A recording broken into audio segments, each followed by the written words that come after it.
Assalamualaikum warahmatullahi wabarakatuh. Dengar tak suara? Dengar.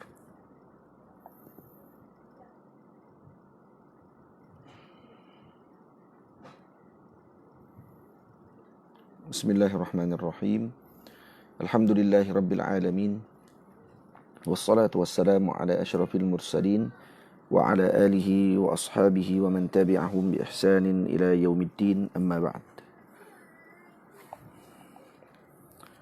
Alhamdulillah, kita memanjatkan syukur kepada Allah Subhanahu wa taala dapat sama-sama kita berkumpul sekali lagi pada petang ini untuk meneruskan bacaan berkenaan dengan kitab Asy-Syamil fi Khulasatis Syama'il yang menceritakan hal ehwal berkenaan dengan Rasulullah sallallahu alaihi wa alihi wasallam.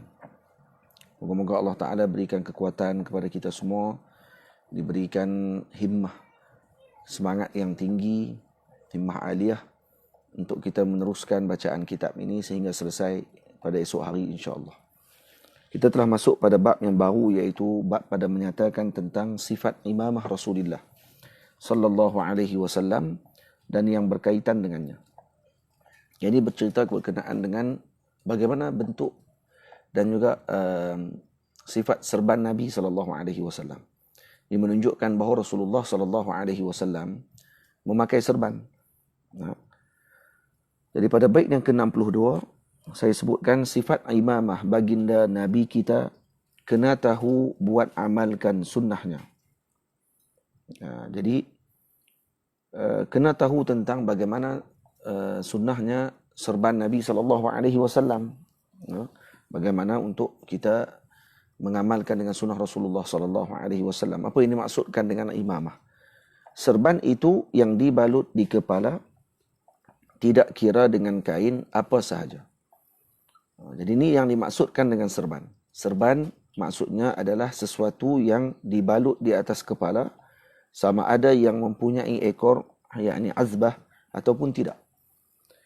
Jadi semua yang dibalut di atas kepala itu dipanggil serban dalam bahasa Arab, walaupun ada ekor ataupun tidak ada ekor. Macam Taqiyah Al-Azhar ataupun serban Al-Azhar Al-Syarif yang dipakai oleh para guru kita di Al-Azhar, itu juga dikira sebagai imamah walaupun tidak berekor, yang dipakai oleh golongan Melayu, orang Melayu kita, dan juga daripada Hijaz, Arab dan sebagainya yang mempunyai ekor juga disebut sebagai serban, imamah. Tengkolok, ikatan di atas kepala, destar dan sebagainya, itu pun termasuk dalam jenis imamah. Jadi kalau kita berniat dengan membalut tadi, mengambil sunnah Rasulullah sallallahu alaihi wasallam, maka kita juga mendapatkan pahala sunnah tersebut. Serban Nabi tidak besar, tidak kecil. Sederhana jika pakai, tidak ganjil. Jadi Nabi sallallahu alaihi wasallam, seperti yang saya sebutkan di sini, Al-Imam Al-Bajuri rahimahullahu taala menakalkan pandangan Imam Ibnul Qayyim bahawa serban Nabi itu tidaklah terlalu besar sehingga memberatkan kepala, serta tidaklah terlalu kecil sehingga tidak mampu melindungi kepala daripada panas dan dingin. Bahkan serban Nabi SAW sederhana jua, dan sebaik-baik perkara adalah sederhana. Khairul umur awsatuha. Yang ini kita akan tengok berapa panjang serban Nabi SAW yang disebutkan oleh para ulama. Panjang serban Nabi kita yang mulia, setengah mengatakan riwayatnya tiada. Panjang serban Nabi kita yang mulia, setengah mengatakan riwayatnya tiada. Ada sebahagian ulama mengatakan bahawa tidak ada riwayat berkenaan dengan panjang serban Nabi SAW. Bukan tidak ada riwayat serban, tidak ada riwayat panjang serban Rasulullah. Ini seperti yang disebutkan oleh Al-Imam Hafiz Ibn Hajar Al-Asqalani dan juga Al-Hafiz As-Saqawi, yang mengatakan bahawa riwayat berkenaan dengan panjang serban Nabi serta lebarnya masih tidak ditentukan secara pasti. Ini kata Imam Ibn Hajar dan juga Al-Imam As-Saqawi.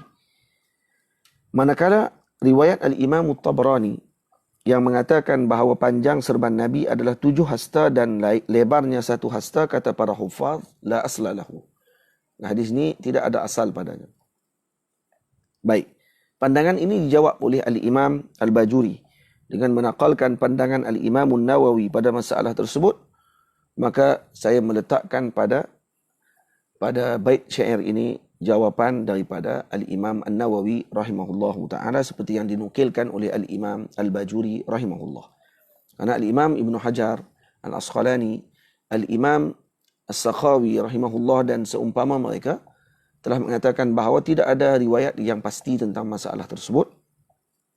Dan Al-Imam Bajuri telah menukilkan kalam Al-Imam An-Nawawi mengatakan ada riwayatnya. Dan berkata An-Nawawi yang berjasa, bahkan riwayatnya ada, jangan lupa. Ada riwayatnya. Nah, kata Al-Imam An-Nawawi, 6 hasta panjang serban Nabi kita, yang terpanjang 12 hasta ukurannya. Jadi serban Nabi SAW yang panjang, ada yang panjangnya 6 hasta dan ada yang panjangnya 12 hasta. 1 hasta bersamaan dengan 61.83 cm. Saya dah letakkan di bawah. Nah, saya letakkan di bawah kiraannya. Jadi itu 1 hasta. 61.83 cm. Jadi kalau 6 hasta, maksudnya berapa? Cuba kira tengok.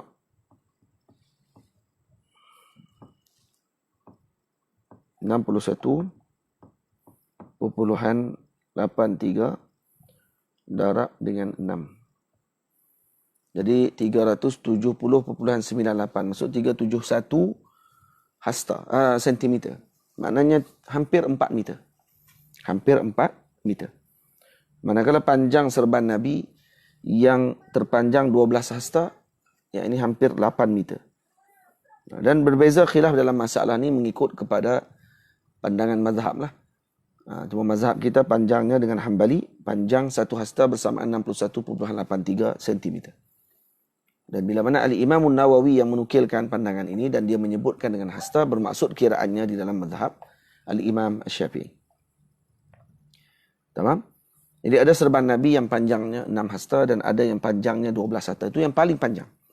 Serban hitam pernah dipakai baginda, tampak gagah dibalut pada mighfarnya. Nabi juga pernah memakai serban berwarna hitam. Nah, yang disebutkan di dalam hadis, dakhalan Nabiyyu sallallahu alaihi wasallam Makkah yaumal fathi wa alaihi imamatun sauda. Nabi pernah masuk ketika pembukaan kota Mekah dengan dipakai di atas kepalanya serban berwarna hitam. Faedah. Kata Syekhuna Yusri hafizahullahu ta'ala, warna hitam itu padanya kekuatan dan kekuasaan. Ini kerana kebanyakan warna yang lain berada di bawah warna hitam. Karena warna hitam kalau masuk warna lain kepadanya, maka warna hitam tadi akan menguasainya. Karena itu hitam dipanggil as-sawad. Sebab itu perkataan as-su'dud, as-sayyid, ini adalah mengambil kepada makna tersebut. As-sawad, as-su'dud dan sebagainya. Tamam? Jadi apa ni, dia menunjukkan kepada kekuasaan, menunjukkan kepada kekuatan. Kata Al-Imam Al-Bajuri rahimahullah, hikmah baginda memilih serban hitam daripada serban yang berwarna putih ketika mana masuk ke dalam kota Mekah waktu peperangan dan sebagainya, isyarat kepada anugerah yang diberikan oleh Allah kepada baginda pada hari pembukaan kota Mekah dengan as-su'dud, iaitu kekuasaan yang tidak diberikan kepada nabi-nabi sebelumnya, serta sebagai isyarat kepada penguasaan Islam dan ahlinya, juga ianya sebagai isyarat bahawa ad-dinul Muhammadi tidak akan berubah seperti mana warna hitam yang tidak akan berubah. Ini semua isyarat hanya dengan melihat kepada warna pemakaian yang dipakai oleh baginda Rasul sallallahu alaihi wasallam. Itu ada sebahagian guru-guru kita mengatakan bahawa sebaiknya ketika mana seorang tadi untuk memilih dan juga bertemu dengan masyarakat, memakai dengan pakaian yang sesuai dengan keadaan dan juga hal pada ketika tersebut. Ketika kita nak mengajar dan sebagainya, jangan pakai serban hitam. Akan jadi suasana dia lain sebenarnya.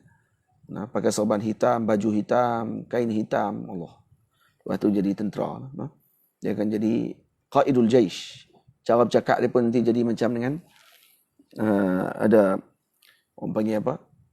Suaranya seperti panglima perang. Jadi kena pakai warna serban putih. Nah, baju yang sesuai dengan pengajian dan sebagainya. Itu maksudnya. Jadi Rasulullah memakai warna hitam tadi ketika bila? Ketika berkhutbah.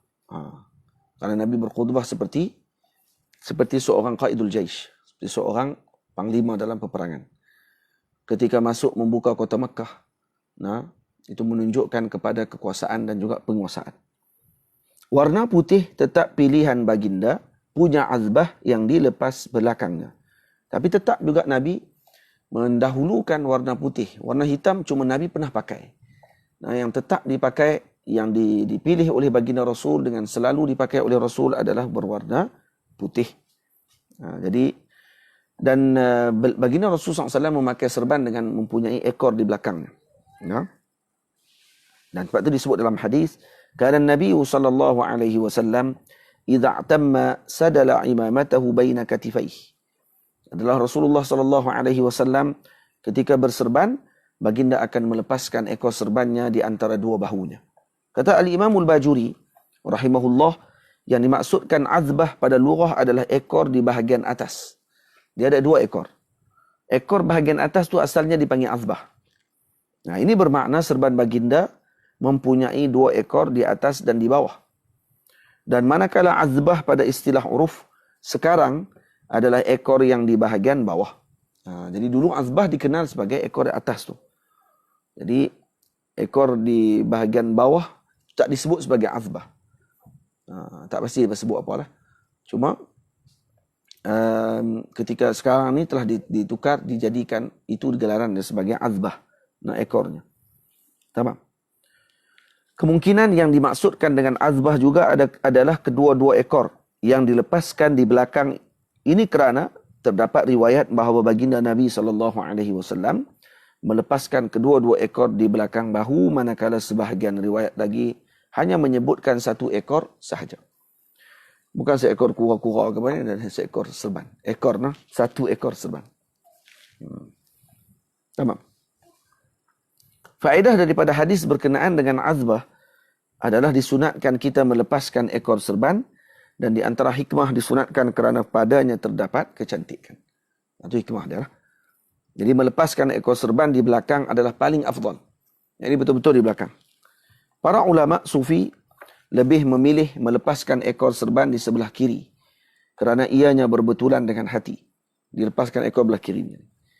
Kata sebahagian ulama Syafi'iyah, jika seseorang bimbang dengan melepaskan ekor tersebut akan datang perasaan sombong ataupun riak dan sebagainya, maka dia tidak diarahkan untuk meninggalkan melepaskan ekor, bahkan disuruh kepadanya agar tetap melakukan sedemikian serta bermujahadah melawan perasaan tersebut. Penyakit hati tadi. Jadi bukan kita disuruh untuk buang serban tadi ataupun disembunyikan ekor serban tersebut. Tak. Pakai. Teruskan memakai tersebut dan kemudian berlawan dengan perasaan kita sendiri. Itu maksudnya. Dan ukuran ekor serban yang terpendek adalah 4 jari. 4 jari bukan kira macam ni saja 4 jari. Nah, dikira dengan kiraan jari yang dimaksudkan dalam mazhab Syafi'i, iaitu 1 jari bersamaan dengan 2.57 cm. Jadi yang paling panjang dan ekor serban yang paling panjang adalah sepanjang 1 hasta, iaitu 61.38 cm yang kita bincang tadi. Dan kemudian dan pertengahannya di antaranya adalah 1 jengkal. 1 jengkal bersamaan dengan berapa? 15.45 cm. Dan haram hukumnya melepaskan ekor serban dengan niat takabur. Jadi dia ada had yang paling pendek, 4 jari. Ada had yang paling panjang, 1 hasta. Dan ada had yang paling yang pertengahan 1 jengkal. Jadi ambil yang afdal lah. 1 jengkal, afdalnya 1 jengkal. Tamam? Yang pertengahan. Tamam. Kemudian, dan as-sahab itu nama serban Nabi telah dihadiah kepada Imam Ali Sayyidina Rasul sallallahu alaihi wasallam ada satu serban yang namanya As-Sahab. Dan serban As-Sahab ini telah dihadiahkan oleh baginda Rasul kepada Sayyidina Ali karramallahu wajhahu radhiyallahu taala anhu. Sebab tu bila mana Sayyidina Ali datang bertemu dengan Rasulullah sallallahu alaihi wasallam, maka baginda Nabi mengatakan bahawa atakum aliyun fis sahab. Telah datang kepada kalian, Sayyidina Ali telah datang kepada kamu dengan as-sahab. Fis sahab maksudnya di sini dengan memakai serban as-sahab itu. Dan hadis ini difahami salah oleh Rafidah. Syiah Rafidah bahawa Sayyidina Ali itu telah diangkat ke atas awan dan beliau masih hidup. Dan ini adalah bukti kejahilan mereka terhadap hadis baginda Nabi SAW seperti yang disebutkan di dalam kitab Muntahassul karangan Sidi Abdullah Sa'id Lahji rahimahullahu ta'ala. Dia faham kata hadis tadi, Sayyidina Ali duduk di atas awan. Atakum Ali fis sahab, maksud Sayyidina Ali duduk atas awan, terbang duduk tengok kita. Sayyidina Ali tak wafat lagi kata dia. Dan maksud atakum aliyun fis sahab, Sayyidina Ali datang dengan memakai serban yang dihadiahkan oleh Rasulullah kepada beliau. Itu maksudnya. Jadi dinamakan serban tadi dengan As-Sahab. Baik. Pakailah serban wahai para pemuda, jika tidak ikut Nabi, ikut siapa? Jadi para pemuda sekalian perlulah memakai serban dan lazimkan, latihkan diri kita untuk memakai serban. Tujuan dia untuk apa? Untuk mengikuti sunnah Rasulullah SAW. Khususnya pada hari Jumaat. Tak boleh pakai seminggu, setiap hari pun. Hari Jumaat jangan ditinggalkan kita memakai serban. Diamalkan pada setiap Jumaat. Ketika nak menunaikan solat Jumaat, pergi ke masjid, pakai serban ketika tersebut. Kerana pahalanya besar. Mengikuti sunnah Rasulullah. Menghidupkan sunnah ketika mana orang tidak mengamalkan sunnah. Ini adalah pahala besar yang diberikan oleh Allah kepada orang yang mengamalkan perkara tersebut dengan niat iqtida bi Rasulillah sallallahu alaihi wasallam, mengikuti Rasulullah sallallahu alaihi wasallam. Dan alhamdulillah saya telah mengambil ijazah serban, membalut serban ta'mim bil imamah dengan riwayat daripada Maulana al-Imam Syekh Husni Tamrin rahimahullahu taala, murid kepada Syekh Yasin Al-Fadani. Syekh Husni Tamrin ini orang Kalimantan. Dan beliau saya temui di Makkah Al-Mukarramah ketika beliau tinggal di Makkah. Dan waktu tu umur dia pun dah tua dah. Umur dah lebih kurang dalam, rasa dah 60 lebih dah pada waktu tersebut, ataupun 70 lebih dah. Tahun 2007 pada waktu tersebut. Dan kemudian dia balik ke Kalimantan. Dan beberapa tahun yang lalu dia meninggal. Dan anaknya masih ada di sini di Malaysia ni, di Kajang kalau tak silap saya, anaknya mengajar di situ. Ada institut perguruan di situ, dia mengajar di situ. Jadi Syekh Husni Tamrin adalah murid kepada Maulana Syekh Yasin Al-Fadani, dan saya mengambil ijazah ta'mim bil imamah, ijazah membalut serban. Dan dibalutkan di kepala kami, rombongan yang melawat beliau, serban yang telah beliau ambil ijazahnya dengan guru beliau Syekh Yasin Al-Fadani, dan bersambung sehinggalah kepada Sayyidina Rasul sallallahu alaihi wasallam. Jadi ada rezeki insya-Allah kalau boleh bertemu, kita ijazahkan musalsal tersebut, musalsal bi ta'mim al-imamah, membalut serban di atas kepala, kalau diizinkan oleh Allah pada waktu yang ditetapkan oleh Allah Ta'ala, insya-Allah Ta'ala. Baik, bab pada menyatakan tentang capal dan quf baginda Nabi SAW. Capal Nabi yang terjaga lagi mulia. Beruntung bagi yang pernah menyentuhnya. Capal baginda Rasul SAW ini kalau disentuh adalah keuntungan bagi orang tersebut. Karena apa? Karena ianya pernah menyentuh kulit Nabi kita Muhammad sallallahu alaihi wasallam. Sesuatu yang disentuh oleh kulitnya Nabi sallallahu alaihi wasallam terkena dengan peluhnya baginda Rasul sallallahu alaihi wasallam, maka benda ini mempunyai barakah dan kebaikannya di sisi Allah Subhanahu wa taala. Karena itu para ulama menyusun dan menulis kitab yang khusus berkenaan dengan capal Nabi SAW. Bukan sikit yang mengarang berkenaan dengan perkara tersebut, nanti kita akan tengok. Punya 2 qibal dari kulit jua telah dilakar oleh ulama kita. Jadi capal baginda Rasul SAW ini mempunyai 2 qibal. Apa makna qibal? Qibal maksudnya tempat memasukkan jari. Iaitu di antara jari ibu jari dengan jari telunjuk kaki dimasukkan, ada satu bahagian dimasukkan. Kemudian di antara jari tengah dengan jari manis jari, dimasukkan lagi di tengah ni. Macam ni jari dia. Dimasuk macam tu. Kalau kaki lah. Itu dipanggil qibal. Qibalan dipanggil. Ada 2 qibal. Telah dilakar oleh ulama kita. Para ulama kita telah melakarkan bentuk capal Nabi SAW. Seperti yang kita sedia maklum. Yang ada, orang panggil apa, dia punya replika dan juga bentuk gambarannya yang telah dilukis. Dan itu sebenarnya dilukis oleh para ulama kita yang terdahulu. Antaranya adalah Al-Imam Al-Hafiz Al-Iraqi rahimahullahu ta'ala. Bukan orang biasa yang lukis tadi. Ini yang lukis ni adalah para ulama dan juga mereka ni muhaddis dan juga orang yang menghafal hadis Nabi SAW. Cuba kita tengok. Telah disebut oleh Al-Imam Al-Qustullani di dalam kitabnya Al-Mawahib Al-Laduniyah bahawa Al-Imam Ibnu Asakir telah menyebutkan tentang sifat capal Nabi SAW dalam satu juzuk tulisan beliau. Imam Ibnu Asakir ada satu juzuk dalam kitab beliau yang dikarang khusus berkenaan dengan capal Nabi SAW, lebih kurang 32 muka surat. Dan di antara ulama yang menulis secara khusus tentang capal adalah Al-Imam Abu Ishaq Ibrahim bin Muhammad bin Qalaf As-Sulami Al-Andalusi. Juga Al-Imam Abu Muhammad Abdullah bin Muhammad ibn Harun pengarang Musnadil Maghrib.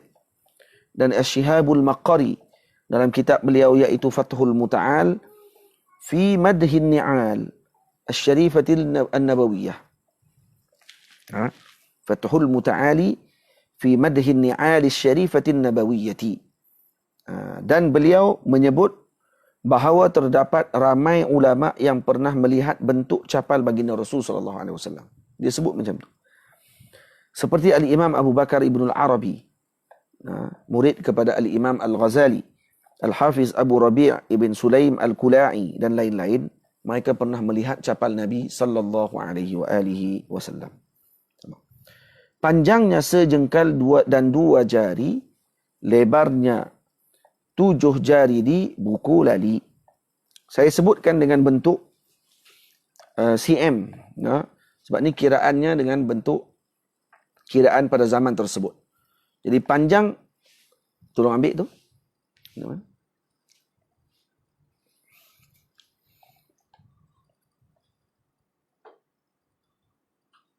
Ini bentuk capal Nabi SAW. Ini bentuk dia. Ini ada orang hadiah. Rasanya jam. Dia cabut lah jam pun. Jadi saya simpan kerana bentuknya capal Rasulullah SAW. Jadi panjangnya sejengkal dan 2 jari. Maksud panjangnya daripada sini sampai ke sini. Ini panjangnya sejengkal 2 jari. Sejengkal 2 jari ni berapa? Iaitu lebih kurang 20.66 cm. Mengikut kiraan Syafi'iyah dan Hanabilah. Lebih kurang itulah kiraan dia. Dan 2 jari. 2 jari sejengkal 2 jari.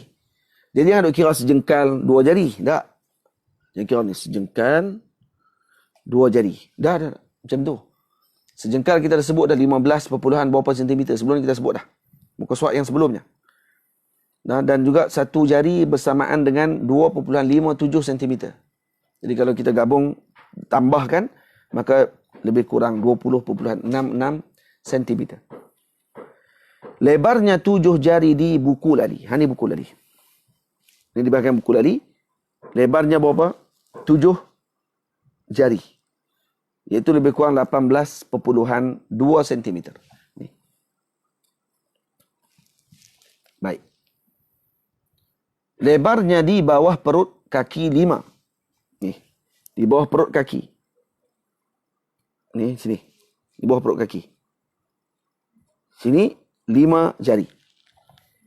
Dan di atas 6 jari, jangan lupa. Dan di atas ni, ini pula. 6 jari. Nah, 6 jari itu saya dah sebut dah di bawah tu berapa keraan dia dalam bentuk sentimeter.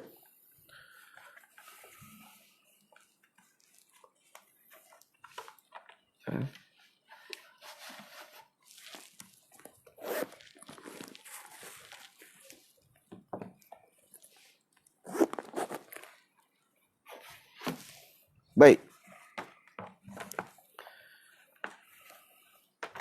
Dan lebarnya di antara 2 kibal. Ni 2 kibal. Dia ada sini. Di sini 1. Di sini 1. Sini tak lukis ni.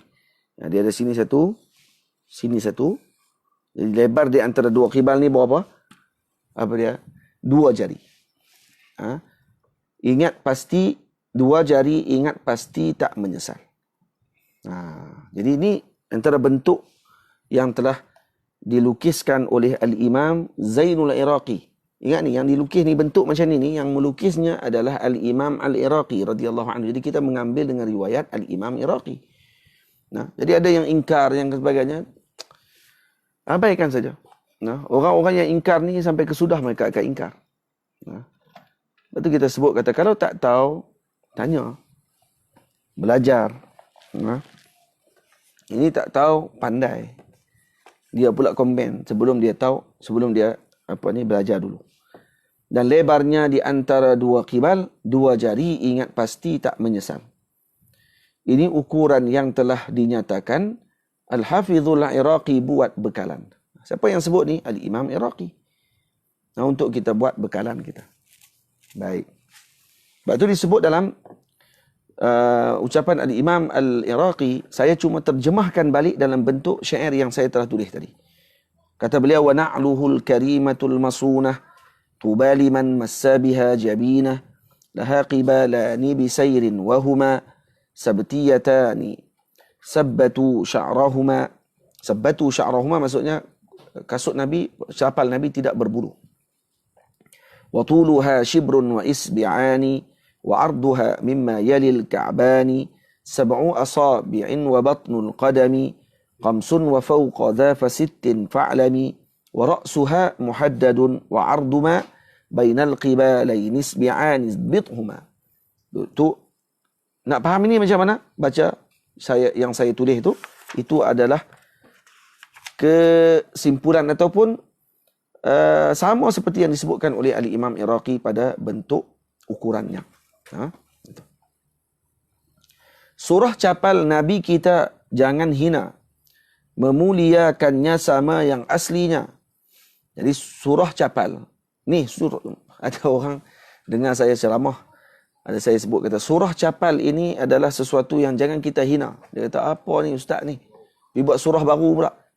Dalam Quran mana ada surah capal, dia kata. Dalam Quran ni ada surah Al-Baqarah. Memang Baqarah betul kan? Surah Al-Baqarah, dia kata surah An-Nisa.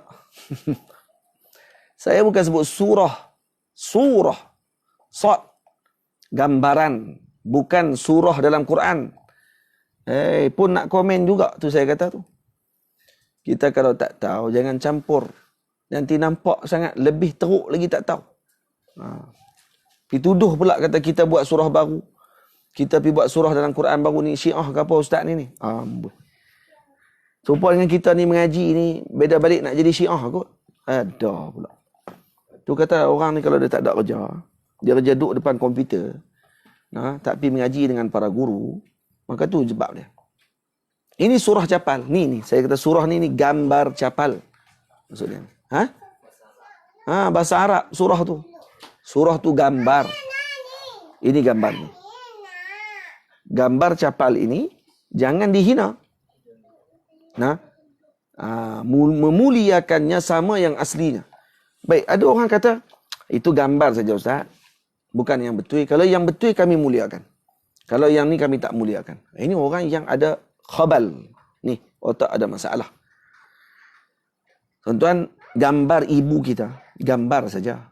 Baik, ada orang letak gambar ibu dia di kaki dia. Tak pernah ada seorang pun letak gambar ibu dia di kaki. Walaupun tu hanya gambar saja. Gambar ayah kita, ada kita letak di kaki kita. Bertumbuk kita.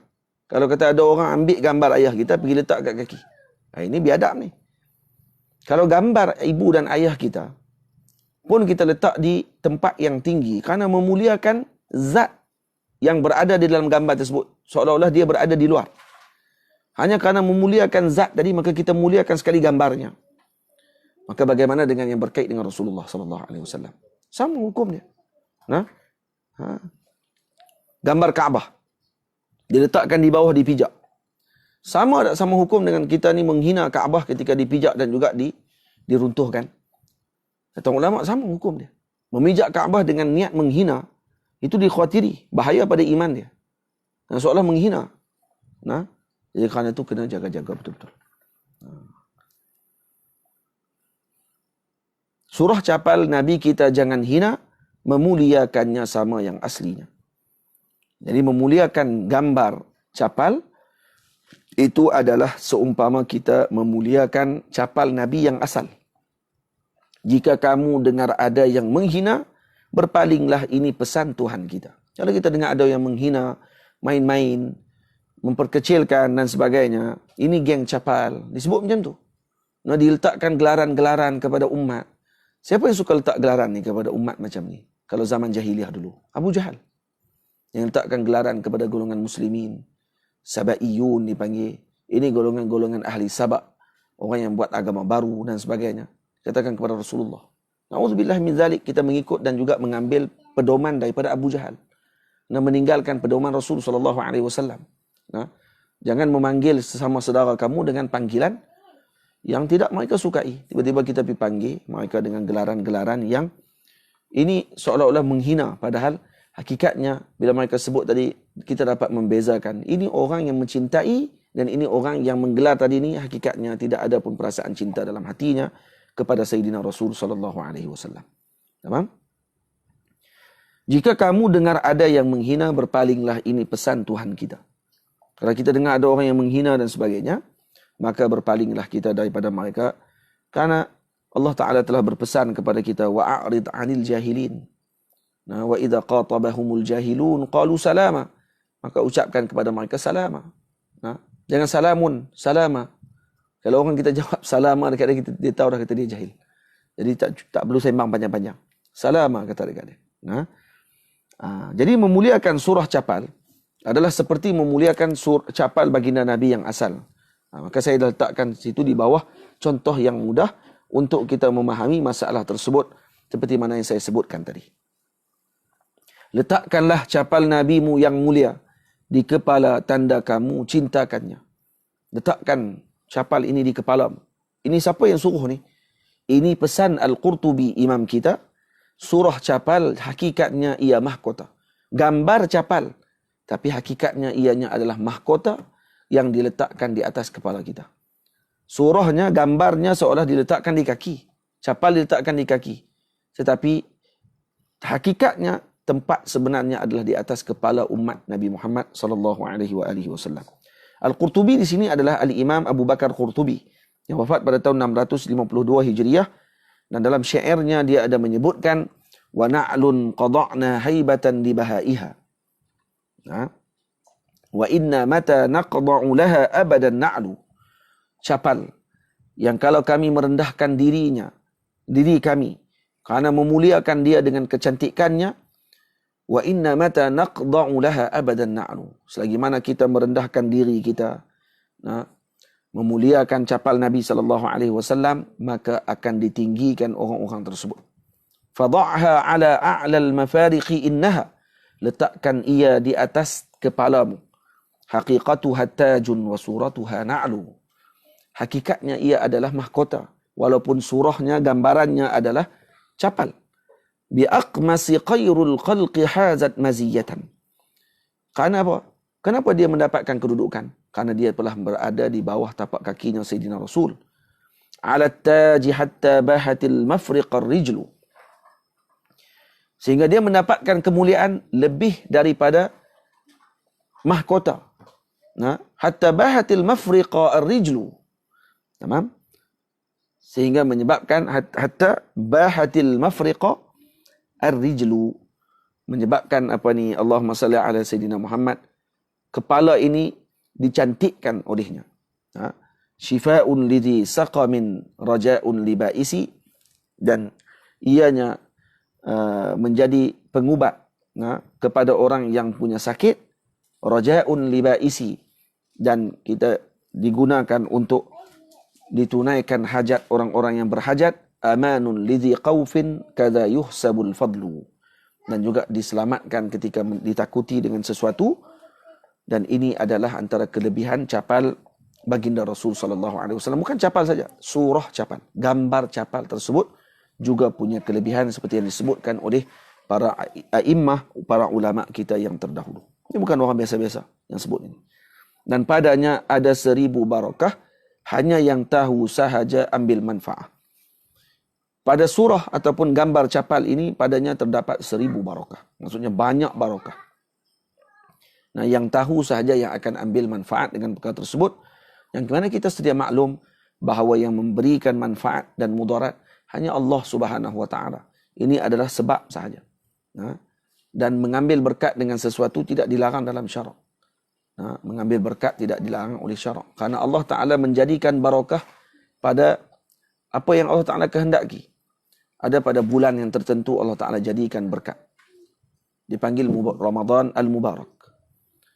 Ada tanah tertentu yang diberkati. Di Bakkatal Mubarakah. Mekah yang diberkati. Ada Allahumma salli ala Sayyidina Muhammad. Manusia yang diberkati oleh Allah Subhanahu wa taala.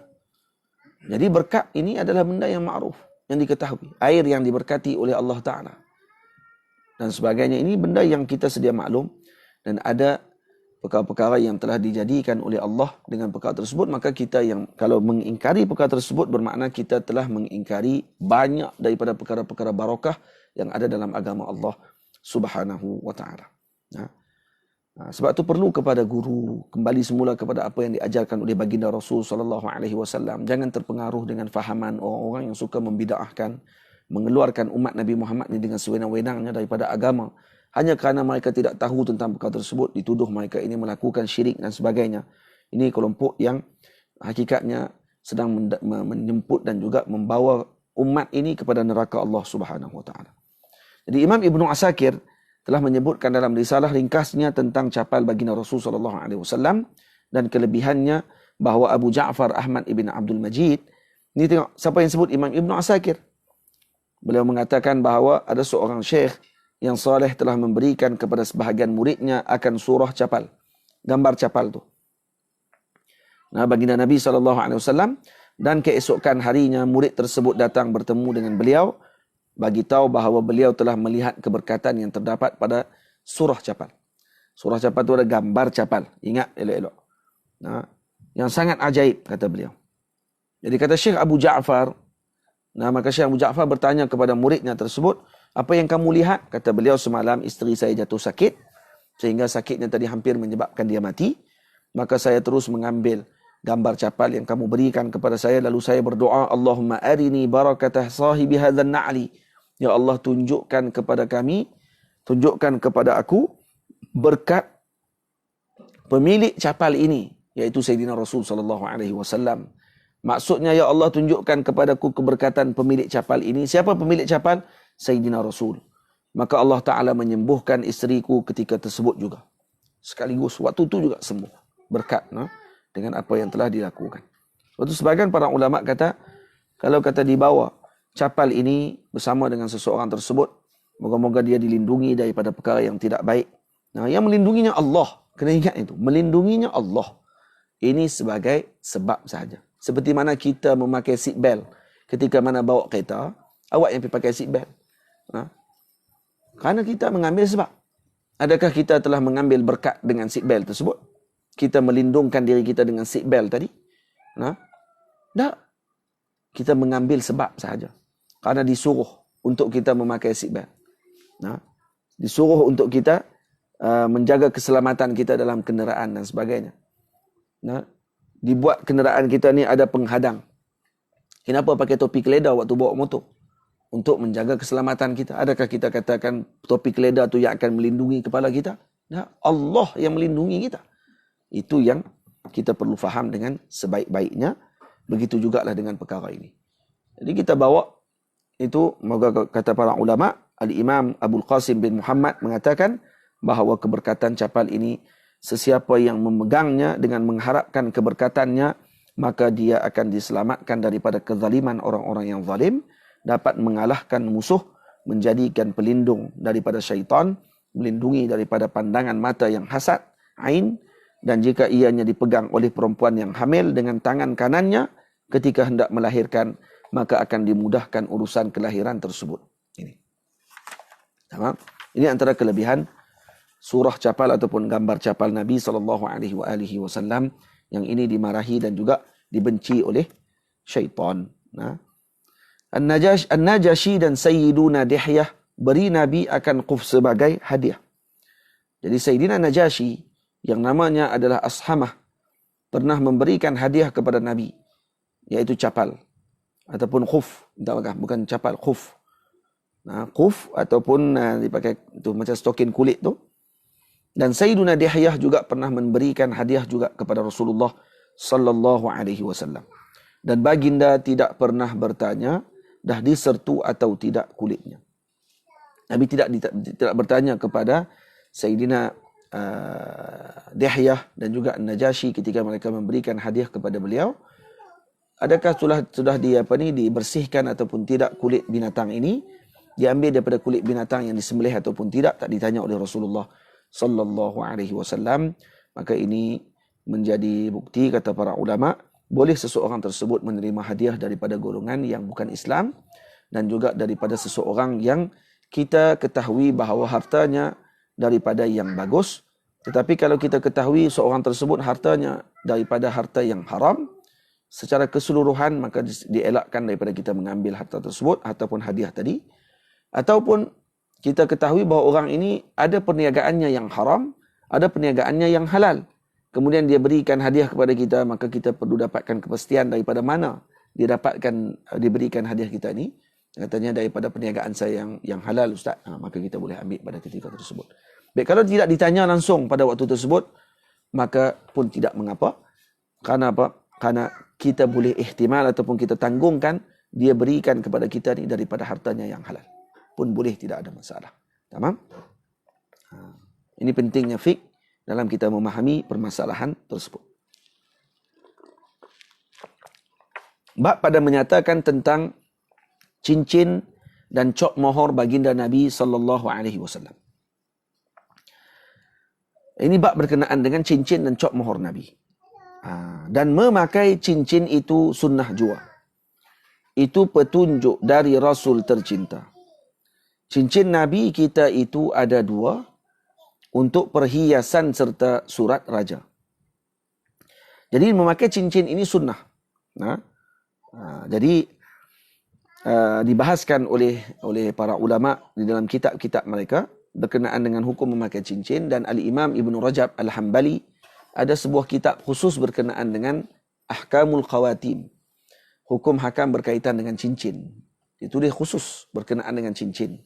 Di dalam kitab tersebut, dan dibahaskan hukum hakam cincin, cincin bagaimana yang dibenarkan, yang tidak dibenarkan, berapa berat cincin yang diharuskan, berapa yang tidak diharuskan dan sebagainya. Dan kemudian secara umumnya memakai cincin adalah sunnah. Dan ini adalah dilakukan oleh baginda Rasul sallallahu alaihi wasallam. Jadi cincin Nabi kita itu ada dua untuk perhiasan serta surat raja. Ada dua cincin Rasulullah. Satu kegunaannya adalah untuk perhiasan dan satu lagi adalah untuk cop mohor. Nabi sallallahu alaihi wasallam. Tamam? Baik. Di sini disebut kegunaan yang pertama sebagai perhiasan di jari baginda Nabi yang mulia. Dan kegunaan yang kedua sebagai cop mohor untuk menghantar surat kepada para raja. Al-Imam Ibn Sayyidin Nas rahimahullah secara pasti mengatakan bahawa baginda Nabi SAW telah mengambil cincin pada tahun ke-7 Hijriyah, dan sebahagian ulama yang lain menjazamkan bahawa baginda Nabi SAW mengambilnya pada tahun yang ke-6.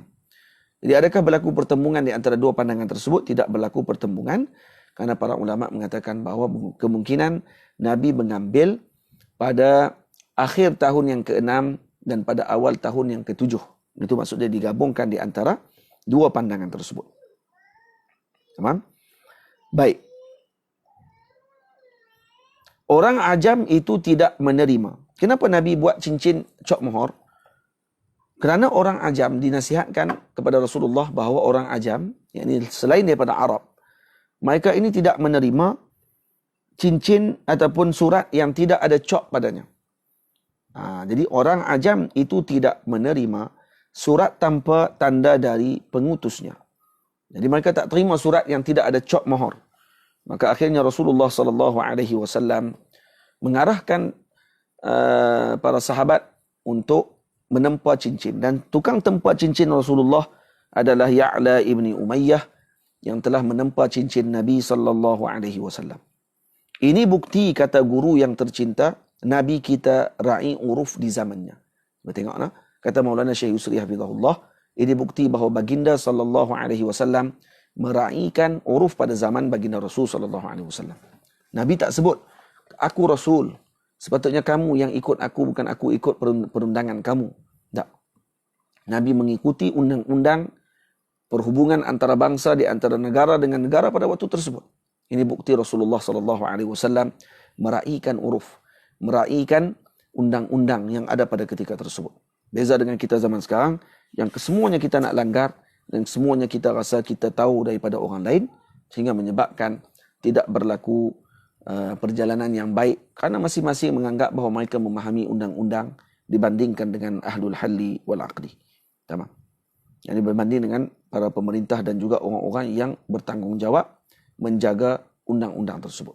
Dinafikan bahawa ada di samping undang-undang tersebut ada yang zalim dan sebagainya. Nak kita melihat kepada yang tidak zalim, yang bagus untuk umat diambil. Nah, yang zalim itu ma'ruf dan kita perlu untuk diperbetulkan dan sebagainya. Batu akik jadi pilihan baginda dari Habsyah, hitam dan putih warnanya. Jadi Nabi SAW memakai batu akik dalam sebagian riwayat. Cuma ada sebagian ulama mengatakan bahawa riwayat-riwayat tersebut tidaklah sabit walaupun banyak jalan periwayatannya. Jadi ada banyak riwayat berkenaan Nabi memakai cincin batu akik. Akik daripada Habsyah. Nah, daripada Habsyah, maksud akik Yamani lah. Nah, akik Yamani dan warnanya hitam dan putih dan Allahumma salli ala sayyidina Muhammad. Cuma riwayat tadi tidaklah terlalu kuat. Yang kedua, tertulis pada cincinnya Muhammadun Rasulullah, ukirannya. Ada satu cincin lagi Nabi yang berukiran dengan Muhammad Rasulullah. Sayyidil Habib Ali Zainal Abidin Al-Hamid, saya pernah mendengar satu ucapan beliau yang beliau telah menyebutkan di antara kelebihan cincin baginda Rasul SAW ini ada keistimewaannya. Ini saya baru dengar ucapan tersebut dan beliau telah memaklumkan tentang perkara tadi. Kata beliau, cincin Nabi ini ada keistimewaan. Ditulis dengan bentuk yang terbalik, ditulis dengan bentuk yang boleh dibaca. Ketika dicop, seperti itu juga. Ini keistimewaannya. Kita kalau tulis cincin, kalau kita nak cop, kita kalau buat cop, mesti tulisan tadi terbalik. Baru kita cop akan zahir tulisan tadi dengan betul. Itu sudah maklum. Tak, cincin Nabi berbeza. Cincin Nabi ditulis dengan biasa. Muhammad Rasulullah. Bukan terbalik. Tapi ketika diletakkan cop, diletakkan di atas kertas, sama macam biasa. Dia sama macam tulisan ketika mana dalam keadaan terbalik, walaupun di cincin tadi seperti mana yang dijual, yang kita tengok di pasaran sekarang. Yang ada cincin Muhammad atas Rasulullah. Muhammad Rasul Allah. Kan dia tulis 3 baris tu. Nah, tulisan tu macam tu sebiji, tak terbalikkan. Dan bila dicop, macam tu juga jadi dia. Ini ajaib. Cincin Nabi kita Muhammad sallallahu alaihi wa alihi wasallam. Pada cincin ini terdapat rahsia terjatuhkan Mu'aiqib ke dalam telaga. Dan cincin ini terdapat rahsia, kata para ulama, seperti mana rahsianya cincin Nabi Allah Sulaiman alaihi salam.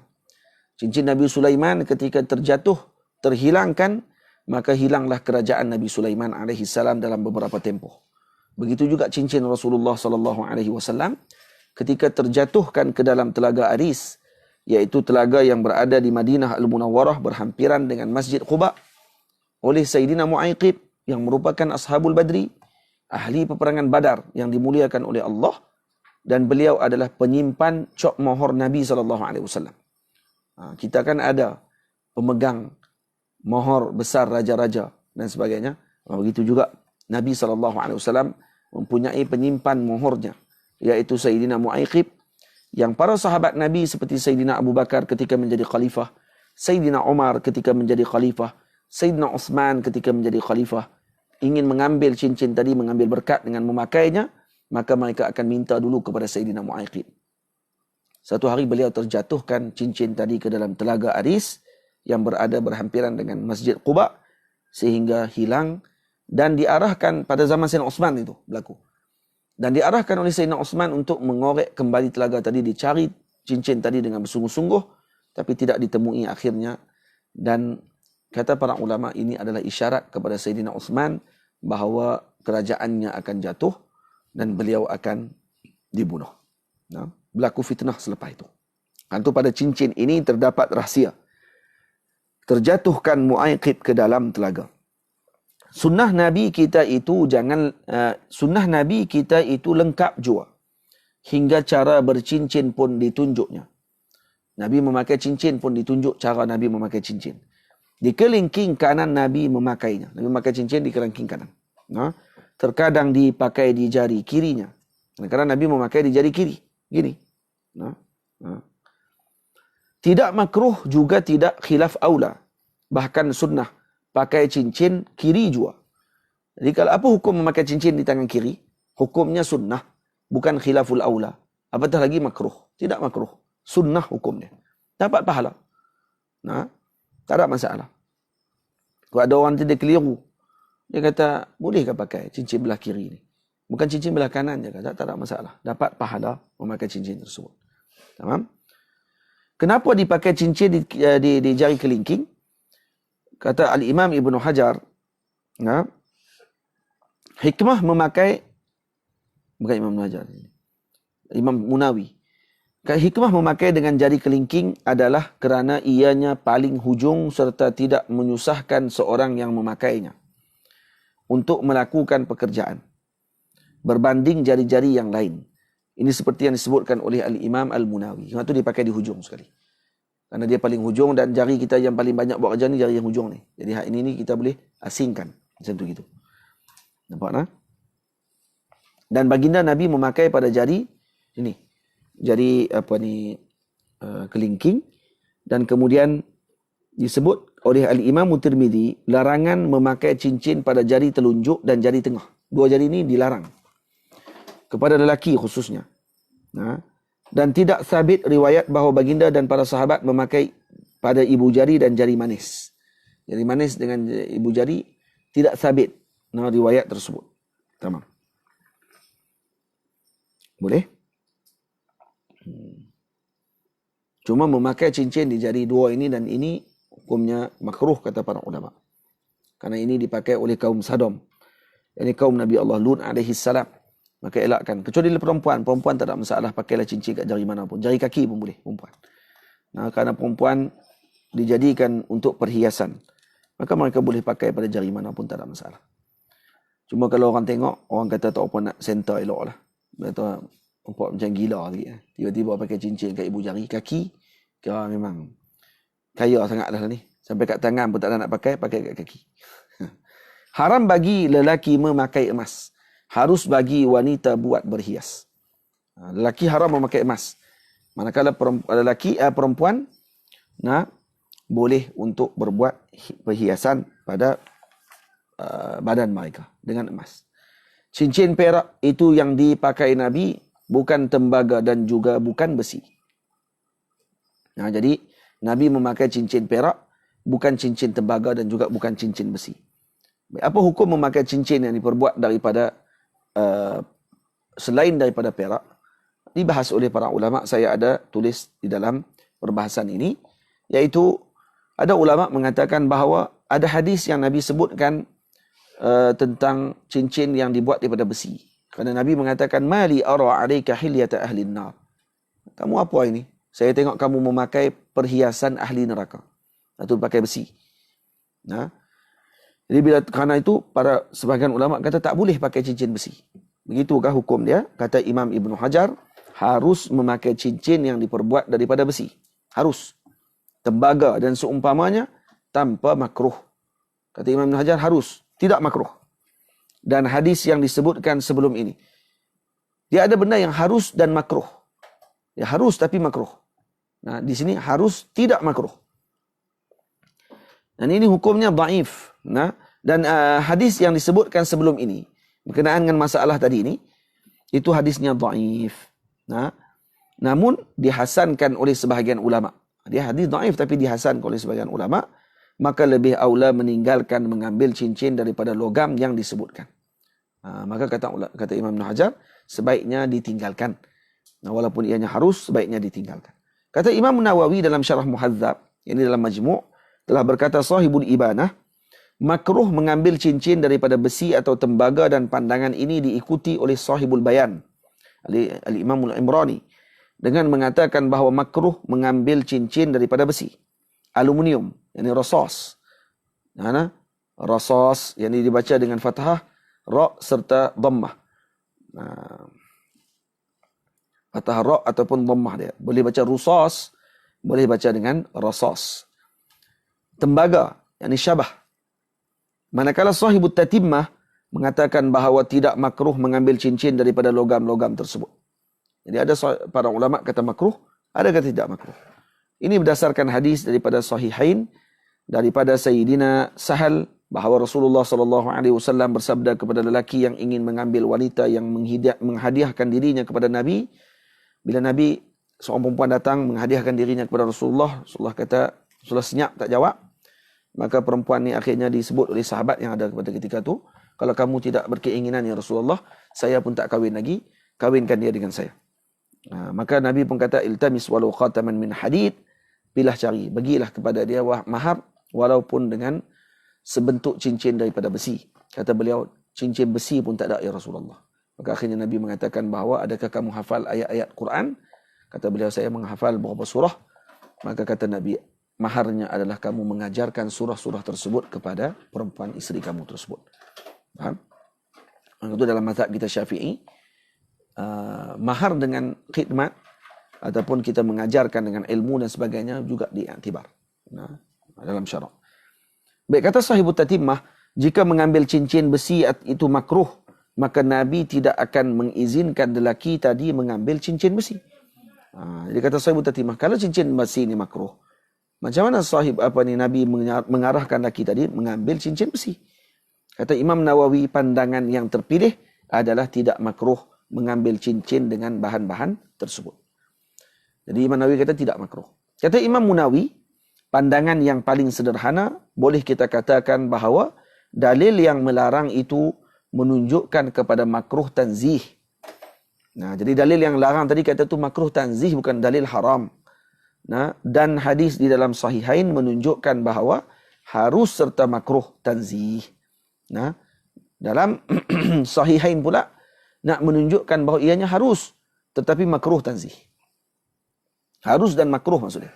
Hukumnya mengambil cincin dengan bahan-bahan tersebut, maka tidak akan berlaku pertentangan di antara dua riwayat tersebut. Disebabkan itulah para ulama Malikiyah menterjemahkan pandangan makruh memakai besi dan seumpamanya, dan sesungguhnya mentarjihkan. Mereka mentarjihkan pandangan makruh memakai besi. Dan sesungguhnya didahulukan khabar syaikhain ketika benar-benar berlaku pertentangan. Baik, kalau kata berlaku pertentangan di antara dua khabar ini, maka dahulukan khabar Al-Imam Al-Bukhari dan Imam Muslim bahawa hukumnya adalah harus. Maka diambil pandangan itu lebih kuat, kata Al-Imam Al-Munawi rahimahullahu ta'ala.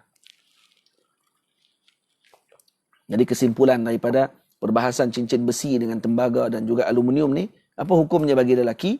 Hukumnya adalah harus dan makruh. Harus bersama dengan makruh, maksudnya gitu.